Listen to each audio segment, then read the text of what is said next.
Samantala, pinagbigyan ng Presidential Electoral Tribunal ang hiling ni Vice President Leni Robredo na palawigin ang pagbabayad niya ng balanse para sa kanyang counter-electoral protest. Ayon po yan sa mga abogado ni Robredo. Si dating Senador Bongbong Marcos naman, fully paid na po ang 66.2 million pesos na hiningi ng tribunal. Nakatutok si Lia Manyalak del Castillo. Kung si dating Senador Bongbong Marcos na ibigay na ang balanse sa kabuuang 66.2 million pesos na kabayaran para sa hiniling niyang recount ng mahigit 39,000 clustered precincts, I sold property.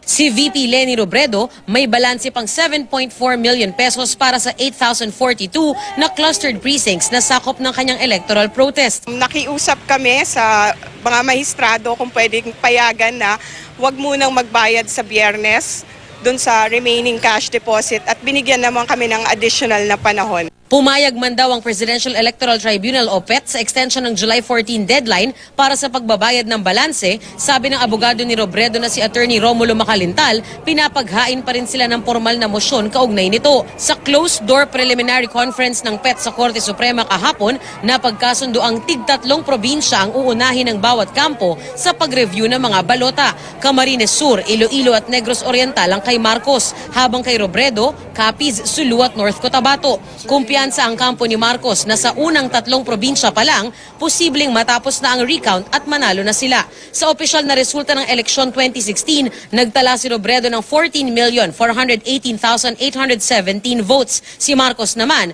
nakakuha ng 14,155,344 na boto. Naniniwala ang kampo ni Marcos na sa tatlong probinsyang pinapauna nilang i-review, lalamang sila ng mahigit 1 milyong boto kay Robredo. Anong malay niyo po sa tatlong probinsya pa lang makagain na kami? 263,000 lang po ang lamang sa amin. First time sa kasaysayan po ng eleksyon ng Vice President, ganun kaliit ang lamang. Pero sabi ng kampo ni Robredo, hindi pwedeng ihiwalay ang resulta ng botohan sa pagkabise sa naging resulta ng labanan sa pagkapangulo, bagay na dapat din daw paghandaan ng kampo ni Marcos. Iisa lang ang Certificate of Canvass for President and Vice President.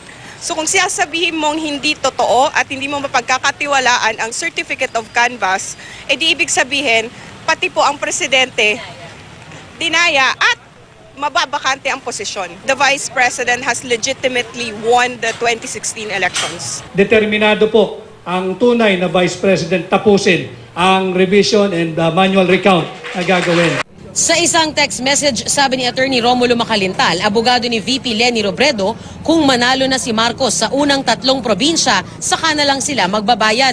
Pero kung dito raw matalo na si Marcos, hindi na sila magbabayad ng balanse dahil madidismiss na raw ang petisyon.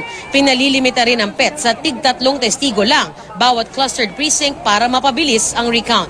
Ito na ang pinakamalayong naabot ng isang electoral protest sa Presidential Electoral Tribunal sa kasaysayan. Kaya't umaasa ang magkabilang kampo na matatapos ang gagawing manual recount bago pa ito matulad sa mga nakaraang protesta na nabasura lamang dahil natapos na ang termino na pinagtatalunan.